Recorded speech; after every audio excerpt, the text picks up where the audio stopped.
Since the last video tutorial about WhatsApp community on Android wasn't clear for many of you guys, I decided to do a better version of that tutorial. So, here's how you can create a WhatsApp community on your Android device. So follow these steps.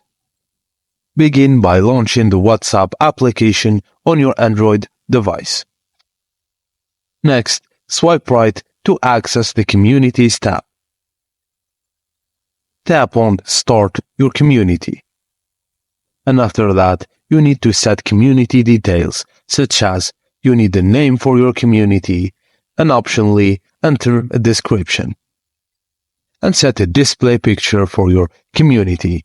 You can skip this step and add a picture later. Now you have to create or add groups. You have two options in this. Create a new group from scratch by selecting participants and tapping on the check mark. Or add existing groups by selecting them on the list. And after you're done, you have to save settings. Tap the checkmark icon in the lower right corner to save the settings. And that's it, guys. That's it, how simply you can create a community on WhatsApp. Thank you guys for watching. Sorry for the first tutorial not being clear. Please don't forget to like and subscribe to our channel for more videos like this.